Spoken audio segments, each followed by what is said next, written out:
The Wind in the Willows. Chapter 9. Wayfarers All. The water rat was restless, and he did not exactly know why. To all appearance, the summer's pomp was still at fullest height. And although in the tilled acres green had given way to gold, though rowans were reddening and the woods were dashed here and there with a tawny fierceness, yet light and warmth and color were still present in undiminished measure, clean of any chilly premonitions of the passing year. But the constant chorus of the orchards and the hedges had shrunk to a casual evening song from a few yet unwearied performers. The robin was beginning to assert himself once more, and there was a feeling in the air of change and departure. The cuckoo, of course, had long been silent, but many other feathered friend, for months a part of the familiar landscape and its small society, was missing too. And it seemed that the ranks thinned steadily day by day. Rat, ever observant of all winged movement, saw that it was taking daily a southing tendency, and even as he lay in bed at night, he thought he could make out, passing in the darkness overhead, the beat and quiver of impatient pinions, obedient to the peremptory call. Nature's grand hotel has its season, like the others. As the guests one by one pack, pay, and depart, and the seats at the table d'hôte shrink pitifully at each succeeding meal, as suites of rooms are closed, carpets taken up, and waiters sent away, those boarders who are staying on, en pension, until the next year's full reopening, cannot help being somewhat affected by all these flittings and farewells. This eager discussion of plans, routes, and fresh quarters, this daily shrinkage in the stream of comradeship. One gets unsettled, depressed, and inclined to be querulous. Why this craving for change? Why not stay on quietly, here, like us, and be jolly? You don't know this hotel out of the season, and what fun we have amongst ourselves, we fellows who remain and see the whole interesting year out. All very true, no doubt, the others always reply. We quite envy you, and some other year perhaps. But just now we have engagements, and there's the bus at the door. Our time is up. So they depart, with a smile and a nod, and we miss them and feel resentful. The rat was a self-sufficing sort of animal, rooted to the land, and whoever went, he stayed. Still, he could not help noticing what was in the air, and feeling some of its influence in his bones. It was difficult to settle down to anything seriously, with all this flitting going on.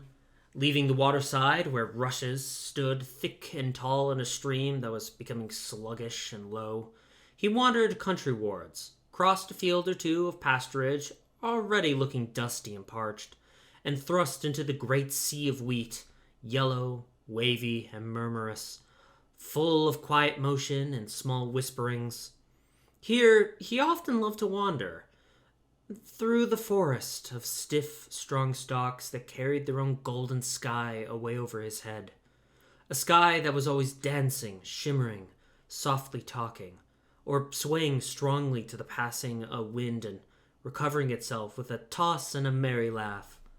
Here, too, he had many small friends, a society complete in itself, leading full and busy lives, but always with a spare moment to gossip and exchange news with a visitor. Today, however, though they were civil enough, the field mice and harvest mice seemed preoccupied. Many were digging and tunneling busily. Others gathered together in small groups, examining plans and drawings with small flats, stated to be desirable and compact, and situated conveniently near the stores. Some were hauling out dusty trunks and dress baskets. Others were already elbow-deep packing their belongings. Well, everywhere, piles and bundles of wheat, oats, barley, beech mast, and nuts lay about, ready for transport. "He is all ratty!" they cried as soon as they saw him. "Come and bear a hand, Rat, and don't stand about idle." "What sort of games are you up to?" said the Water Rat severely. "You know it isn't time to be thinking of winter quarters yet, by a long way." "Oh, yes, we know that," explained a field mouse rather shamefacedly. "But it's always well to be in good time, isn't it? We really must get all the furniture and baggage and stores moved out of this before those horrid machines begin clinking round the fields. And then, you know, the best flats get picked up so quickly nowadays, and if you're late, you have to put up with anything, and they want such a lot of doing up, too, before they're fit to move into. Of course, we're early, we know that, but we're only just making a start." "Oh, bother starts," said the Rat. "It's a splendid day.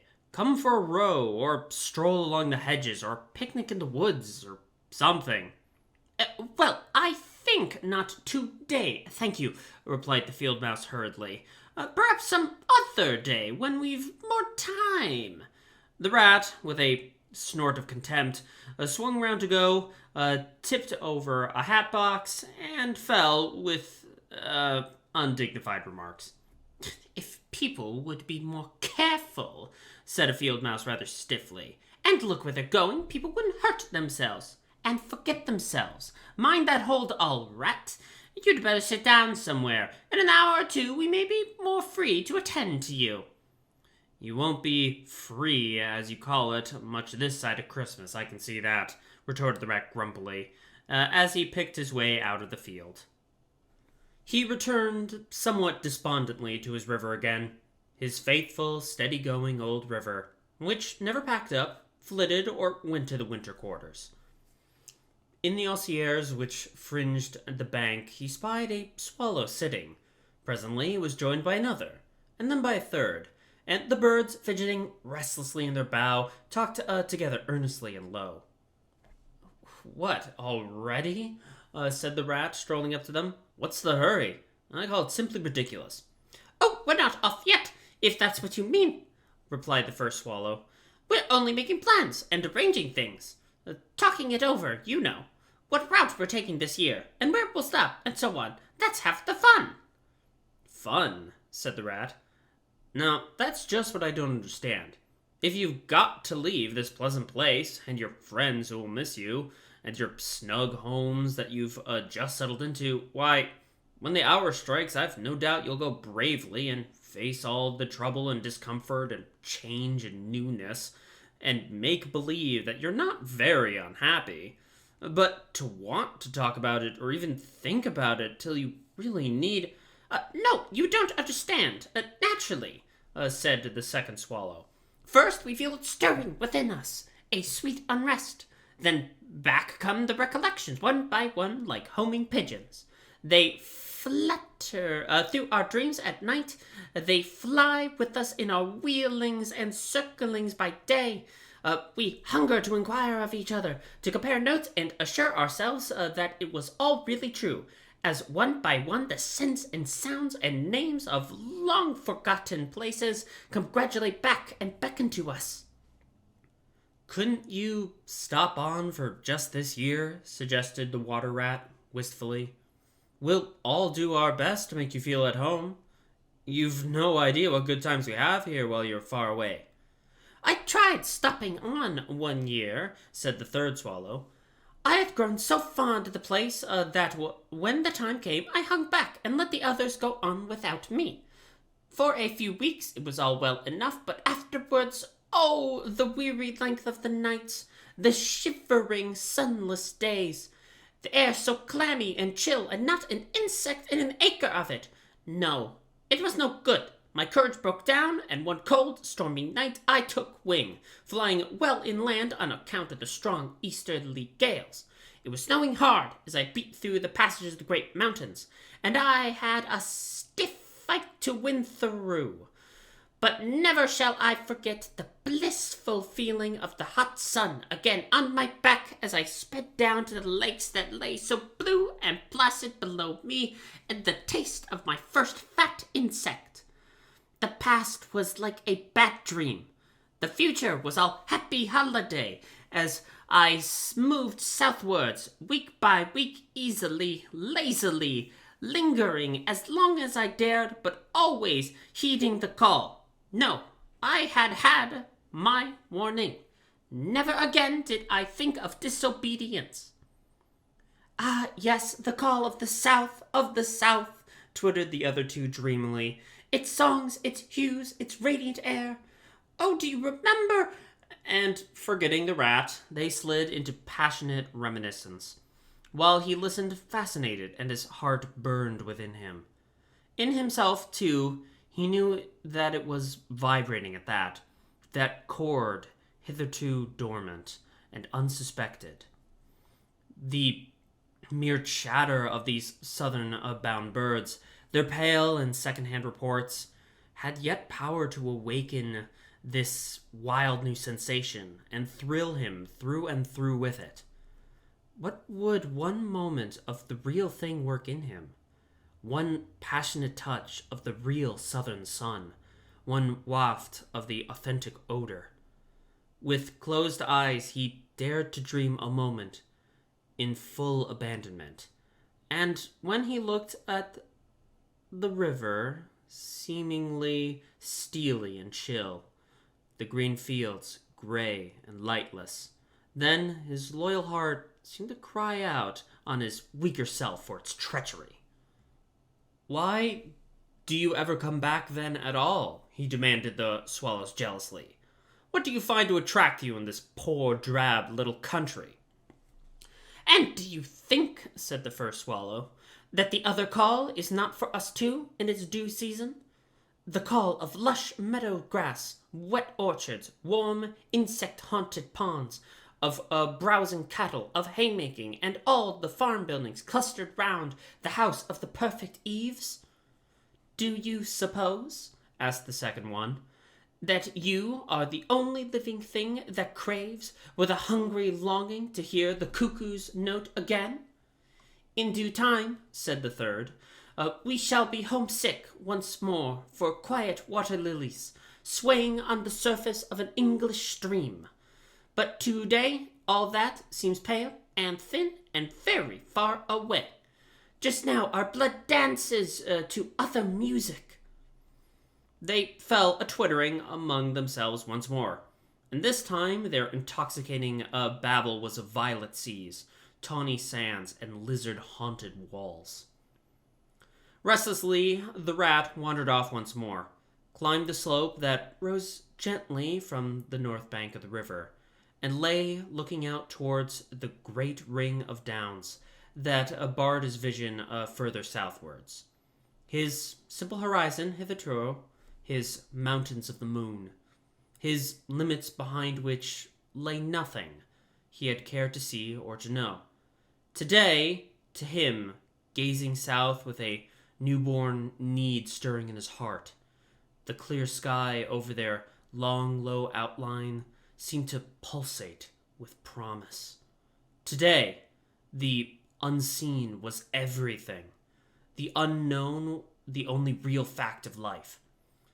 On this side of the hills was now the real blank. On the other lay the crowded and colored panorama that his inner eye was seeing so clearly. What seas lay beyond, green, leaping, and crested? What sun-bathed coasts, along which the white villas glittered against the olive woods? What quiet harbors, thronged with gallant shipping bound for purple islands of wine and spice, islands set low in languorous waters? He rose and descended riverwards once more, then changed his mind and sought the side of the dusty lane. There, lying half buried in the thick, cool underhedge tangle that bordered it, he could muse on the metalled road and all the wondrous world that it led to. On all the wayfarers, too, that might have trodden it, and the fortunes and adventures they had gone to seek or found unseeking, out there, beyond. Footsteps fell on his ear, and the figure of one that walked somewhat wearily it came into view, and he saw that it was a rat, and a very dusty one. The wayfarer, as he reached him, saluted with a gesture of courtesy that had something foreign about it, hesitated a moment, then, with a pleasant smile, turned from the track and sat down by his side in the cool herbage. He seemed tired, and the rat let him rest unquestioned, understanding something of what was in his thoughts, knowing, too, the value all animals attach at times to mere silent companionship, when the weary muscles slacken and the mind marks time. The wayfarer was lean and keen-featured, and somewhat bowed at the shoulders. His paws were thin and long, his eyes much wrinkled at the corners, and he wore small gold earrings in his neatly set, well-shaped ears. His knitted jersey was of a faded blue. His breeches, patched and stained, were based on a blue foundation, and his small belongings that he carried were tied up in a blue cotton handkerchief. When he had rested a while, the stranger sighed, snuffed the air, and looked about him. "That was clover, that warm whiff on the breeze," he remarked. "And those are cows we hear cropping the grass behind us and blowing softly between mouthfuls. There is a sound of distant reapers, and yonder rises a blue line of cottage smoke against the woodland. The river runs somewhere close by, for I hear the call of a moorhen, and I see by your build that you're a freshwater mariner. Everything seems asleep, and yet going on all the time.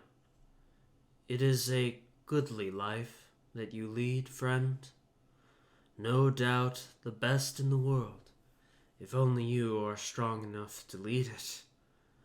"Yes, this is the life, the only life to live," responded the water rat dreamily, and without his usual wholehearted conviction. "I did not say exactly that," replied the stranger cautiously, "but no doubt it's the best. I've tried it, and I know. And because I've just tried it, 6 months of it, and know it's the best, here I am, footsore and hungry, tramping away from it, tramping southwards, following the old call, back to the old life, the life which is mine, and will not let me go." "Is this, then, yet another of them?" mused the rat. "And where have you just come from?" he asked. He hardly dared to ask where he was bound for. He seemed to know the answer only too well. "Nice little farm," replied the wayfarer briefly. "Up along in that direction." He nodded northwards.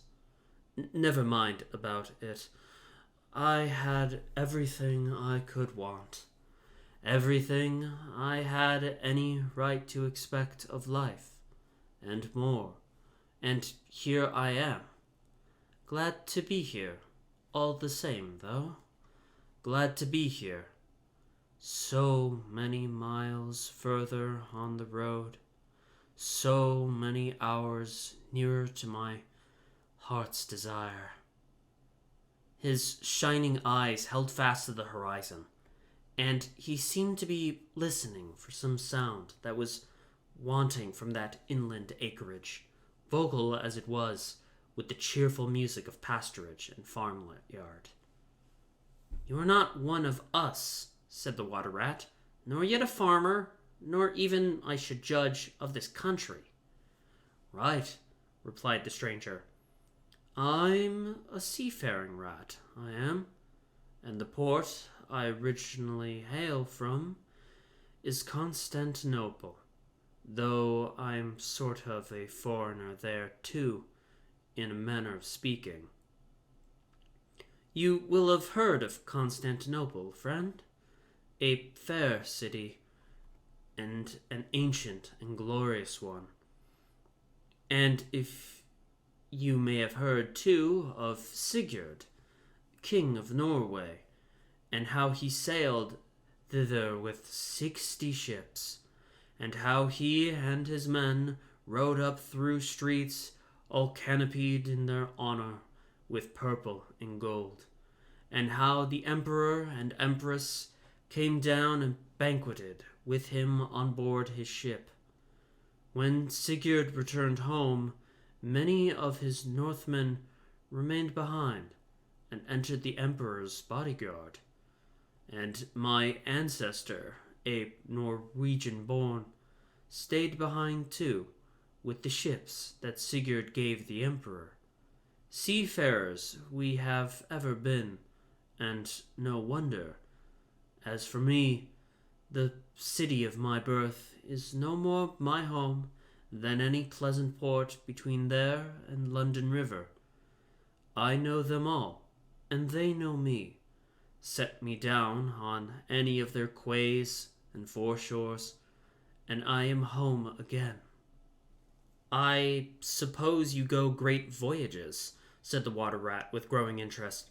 Months and months without sight of land, and provisions running short, and allowances as to water, and your mind communing with the mighty ocean, and all that sort of thing? By no means, said the sea rat frankly. Such a life as you describe would not suit me at all. I'm in the coasting trade, and rarely out of sight of land.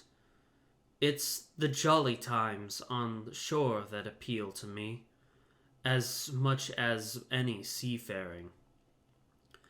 Oh, those southern seaports, the smell of them, the riding lights at night, the glamour. Well, perhaps you have chosen the better way, said the water rat, but rather doubtfully. Tell me something of your coasting, then, if you have a mind to, and what sort of harvest a animal of spirit might hope to bring home from it to warm his latter days with gallant memories by the fireside. For my life, I confess to you, feels to me today somewhat narrow and circumscribed. My last voyage, began the sea rat, that landed me eventually in this country, bound with high hopes for my inland farm, will serve as a good example of any of them, and indeed as an epitome of my highly colored life. Family troubles, as usual, began it. The domestic storm cone was hoisted, and I shipped myself on board a small trading vessel bound from Constantinople, by classic seas whose every wave throbs with a deathless memory, to the Grecian islands and the Levant. Those were golden days and balmy nights, in and out of harbor all the time. Old friends everywhere, sleeping in some cool temple or ruined cistern during the heat of the day, feasting and song after sundown, under great stars set in a velvet sky. Thence we turned and coasted up the Adriatic, its shores swimming in an atmosphere of amber, rose, and aquamarine. We lay in wide, landlocked harbors. We roamed through ancient and noble cities, until at last, one morning, as the sun rose royally behind us, we rode into Venice down a path of gold.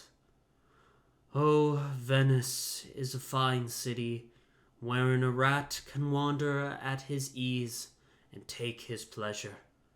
or when weary of wandering, can sit at the edge of the Grand Canal at night, feasting with his friends, when the air is full of music and the sky full of stars, and the lights flash and shimmer on the polished steel prows of the swaying gondolas, packed so that you could walk across the canal on them from side to side. And then the food. Do you like shellfish? Well, we won't linger over that now. He was silent for a time, and the water rat, silent too and enthralled, floated on dream canals, and heard a phantom song pealing high between vaporous, gray, wave-lapped walls.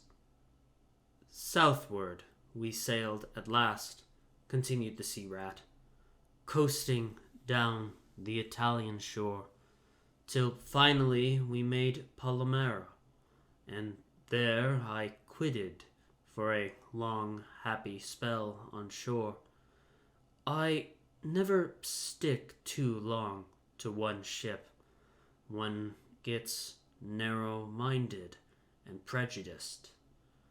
Besides, Sicily is one of my happy hunting grounds.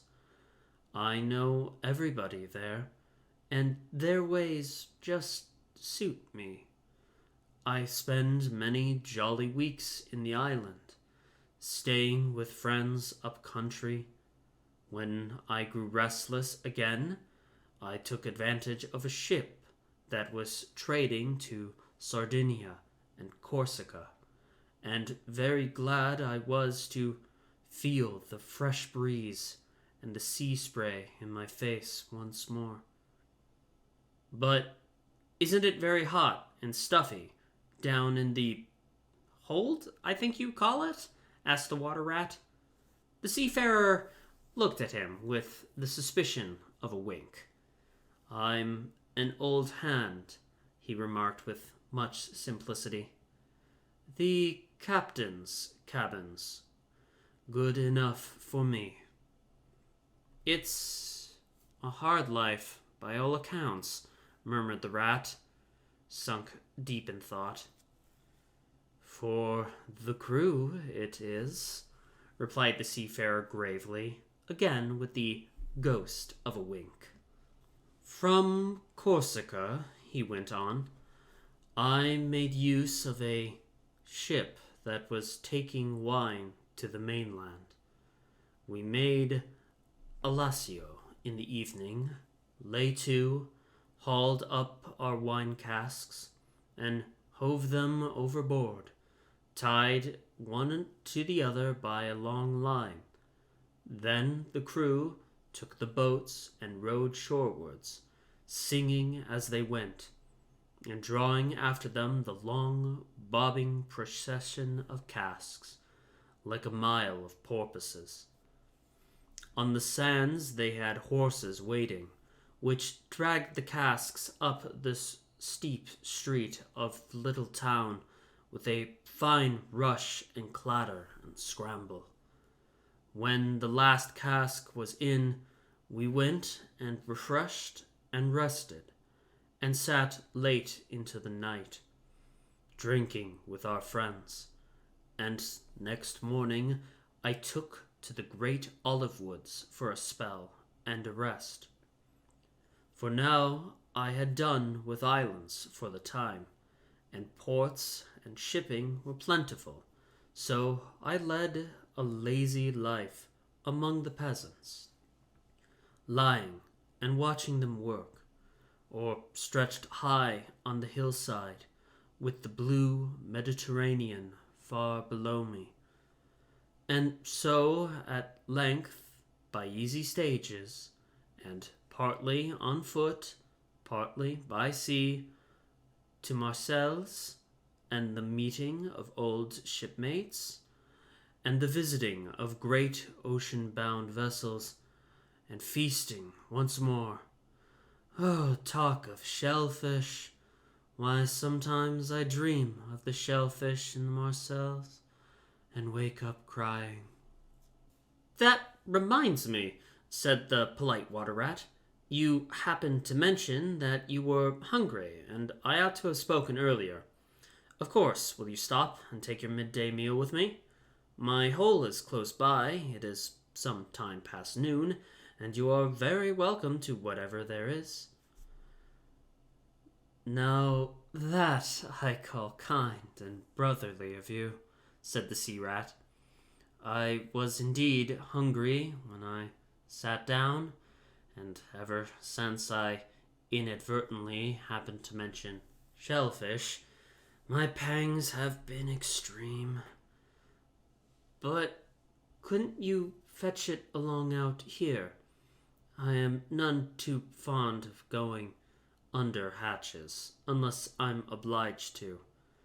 And then, while we eat, I could tell you more concerning my voyages and the pleasant life I lead.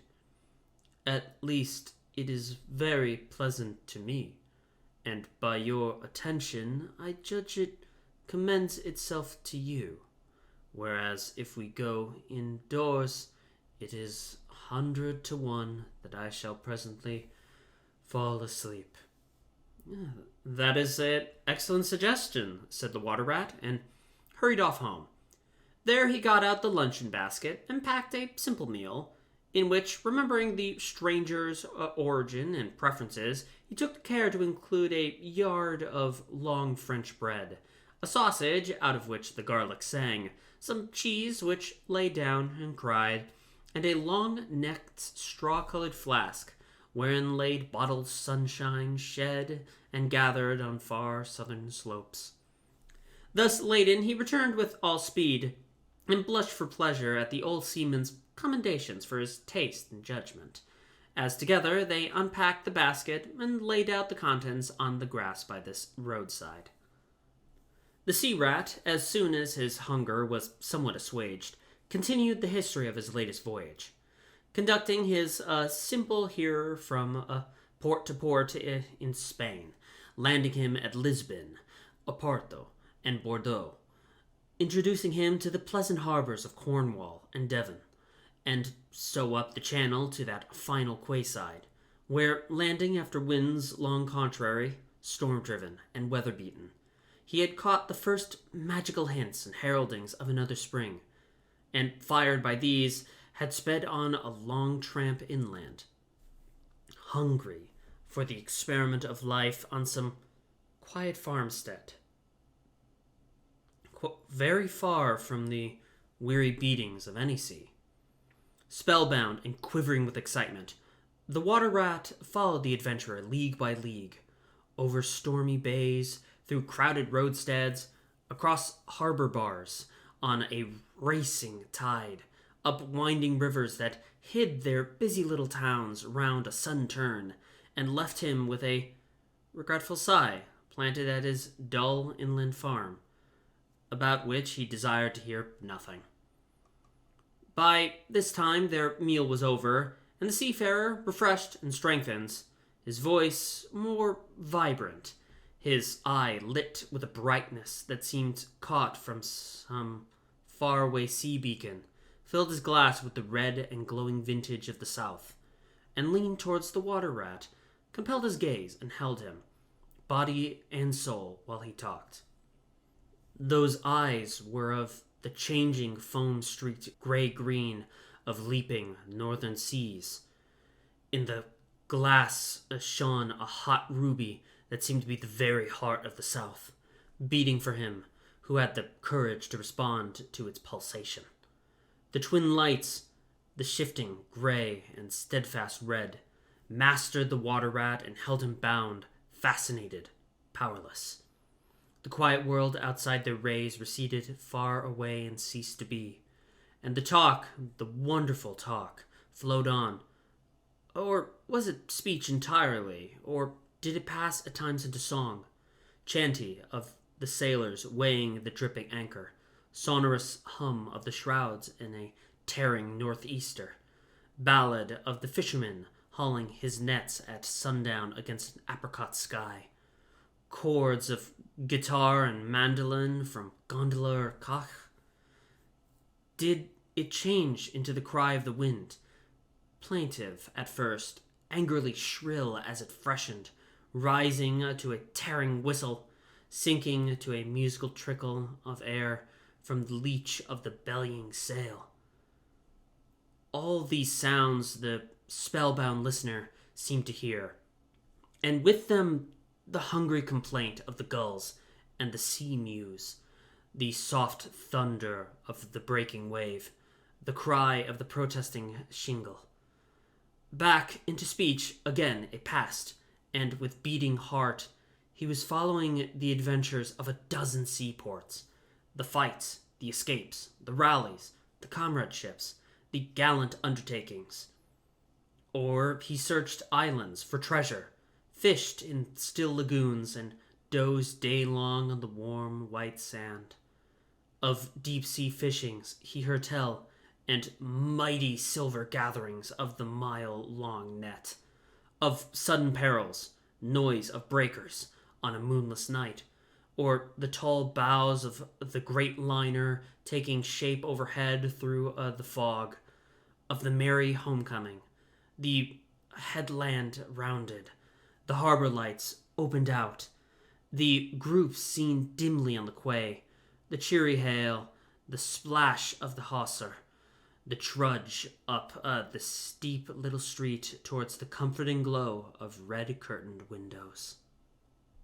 Lastly, in his waking dream, it seemed to him the adventurer had risen to his feet, but was still speaking, still holding him fast with his sea-gray eyes.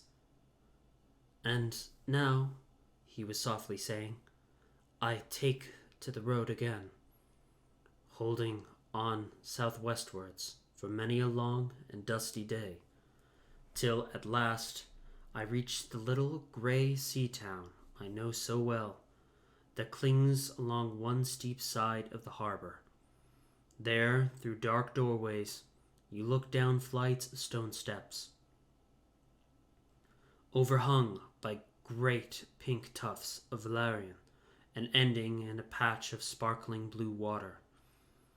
The little boats that lie tethered to the rings and stanchions of the old sea wall are gaily painted as those I clambered in and out of in my own childhood. The salmon lipped on the flood tide, schools of mackerel flash and play past quaysides and foreshores, and by windows the great vessels glide, night and day, up to their moorings or forth to the open sea. There, sooner or later, the ships of all seafaring nations arrive, and there, at its destined hour, the ship of my choice I will let go its anchor. I shall take my time, I shall tarry and bide, till at last the right one lies waiting for me, warped out into midstream, loaded low, her bowsprit pointing down harbor. I shall slip on board, by boat or along hawser, and then one morning I shall wake to the song and tramp of the sailors, the clink of the capstan, the rattle of the anchor chain coming merrily in. We shall break out the jib and the foresail. The white houses on the harbor side will glide slowly past us as she gathers steering way, and the voyage will have begun. As she forges through the headland, she will clothe herself with canvas, and then, once outside, the sounding slap of the great green seas as she heels to the wind, pointing south. And you will come too, young brother, for the days pass and never return, and the south still waits for you. Take the adventure, heed the call, now ere the irrevocable moment passes. 'Tis but a banging of the door behind you, a blithesome step forwards, and you are out of the old life and into the new. Then some day long hence, jog home here if you will, when the cup has been drained and the play has been played, and sit down by your quiet river with a store of goodly memories for company. You can easily overtake me on the road, for you are young, and I am aging, and go softly. I will linger, and look back, and at last I will surely see you coming, eager and light-hearted, with all the south in your face." The voice died away and ceased as an insect's tiny trumpet dwindles swiftly into distance, and the water rat, paralyzed and staring, saw at last but a distant speck on the white surface of the road. Mechanically, he rose and proceeded to repack the luncheon basket, carefully and without haste. Mechanically, he returned home, gathered together a few small necessaries and special treasures he was fond of, and put them in a satchel, acting with slow deliberation, moving about the room like a sleepwalker, listening ever with parted lips. He swung the satchel over his shoulders, carefully selected a stout stick for his wayfaring, and with no haste, but with no hesitation at all, he stepped across the threshold just as the mole appeared at the door. "Why, where are you off to, Ratty?" asked the mole with great surprise, grasping him by the arm. "Going south with the rest of them," murmured the rat in a dreamy monotone, never looking at him. "Seawards first, then on shipboard, and so to the shores that are calling me." He pressed resolutely forward, still without haste, but with dogged fixity of purpose. But the mole, now thoroughly alarmed, placed himself in front of him and looked into his eyes and saw that they were glazed and set and turned a streaked and shifting gray. Not his friend's eyes, but the eyes of some other animal. Grappling with him strongly, he dragged him inside, threw him down, and held him. The rat struggled desperately for a few moments, and then his strength seemed suddenly to leave him, and he lay still and exhausted, with closed eyes, trembling. Presently the mole assisted him to rise and placed him in a chair, where he sat collapsed and shrunken into himself, his body shaken by a violent shivering, passing in time into a hysterical fit of dry sobbing. Mole made the door fast, and threw the satchel into a drawer and locked it, and sat down quietly on the table by his friend, waiting for the strange seizure to pass. Gradually, the rat sank into a troubled doze, broken by starts and confused murmurings of things strange and wild and foreign to the unenlightened mole, and from that he passed into a deep slumber. Very anxious in mind, the mole left him for a time and busied himself with household matters, and it was getting dark when he returned to the parlor and found the rat where he had left him, wide awake indeed, but listless, silent, and dejected. He took one hasty glance at his eyes, and found him, to his great gratification, clear and dark and brown again as before, and then sat down and tried to cheer him up and help him to relate what had happened to him. Poor Ratty did his best by degrees to explain things, but how could he put into cold words what had mostly been suggestion? How recall for another's benefit the haunting sea voices that had sung to him? How to reproduce at second hand the magic of the seafarer's 100 reminiscences? Even to himself, now that the spell was broken and the glamour gone, he found it difficult to account for what had seemed some hours ago the inevitable and only thing. It is not surprising, then, that he failed to convey the mole any clear idea of what he had been through that day. To the mole, this much was plain. The fit, or attack, had passed him, and had left him sane again, though shaken and cast down by the reaction. But he seemed to have lost all interest for the time in the things that went to make up his daily life,